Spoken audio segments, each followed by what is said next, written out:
যত বড় কঠিন বিপদ আসুক একটি দোয়া পড়ুন, সাথে সাথে আল্লাহ তাআলার গায়বী সাহায্য আসবে।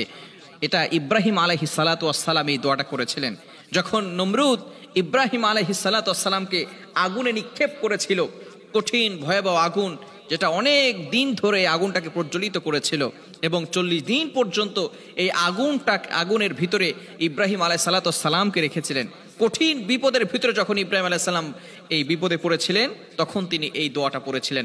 আর আল্লাহ পাক রব্বুল আলামিন ইব্রাহিম আলাইহিস সালাতু ওয়াস সালামকে এই কঠিন বিপদ থেকে হেফাজত করেছিলেন।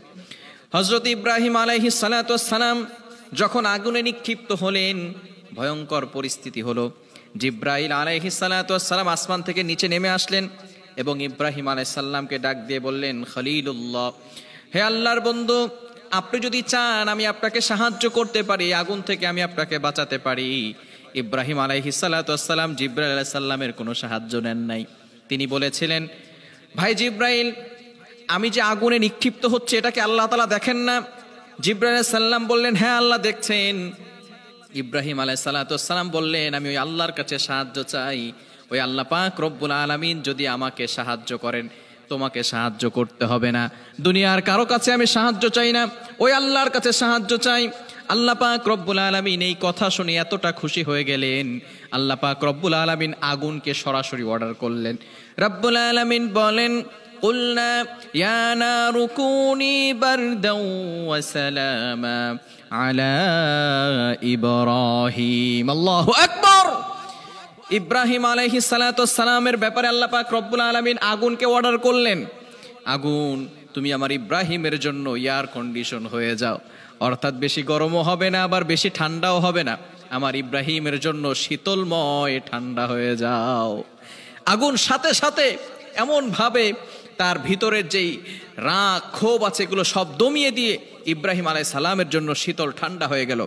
ইব্রাহিম আলাইহিস সালাতু ওয়াস সালাম যখন একটু মুরব্বী হয়ে গেলেন তখন তার নাতিরা তাকে বলেছিলেন, দাদা আপনি দুনিয়ার ভিতরে কোথায় সবচেয়ে বেশি সুখে ছিলেন?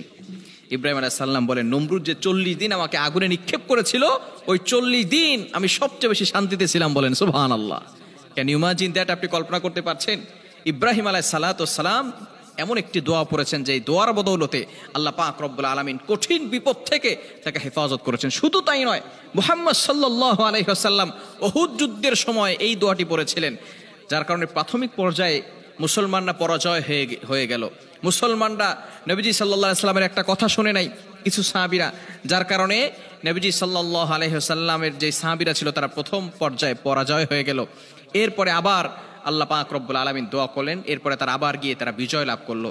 এই দোয়াটাই পড়েছিলেন ইব্রাহিম আলাইহিস সালাম। যে দোয়াটি পড়েছিলেন সেটা হচ্ছে হাসবুনাল্লাহু ওয়া নি'মাল ওয়াকিল নি'মাল মাওলা ওয়া নি'মান নাসির। এই দোয়াটা আমরা অনেকেই জানি, অনেকেই আমরা পড়ি, আবার অনেক সময় আমরা ফজরের নামাজের পরেও পড়ি। যারা আমল করে আলহামদুলিল্লাহ তাআলা আমল করে ফজরের নামাজের পরে এবং মাগরিবের নামাজের পরে 7 বার করে পড়বেন।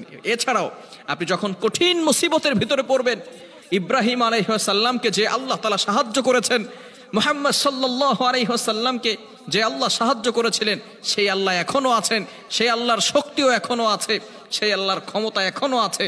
সুতরাং আপনিও যদি সেই আল্লাহর উপর ভরসা করে কঠিন বিপদের মুহূর্তে হাসবুনাল্লাহু ওয়া নি'মাল ওয়াকিল নি'মাল মাওলা ওয়া নি'মান নাসির এটা পড়তে পারেন, আল্লাহ পাক রব্বুল আলামিনের পক্ষ থেকে কুদরতি সাহায্য আসবে, গায়বী ভাবে সাহায্য আসবে।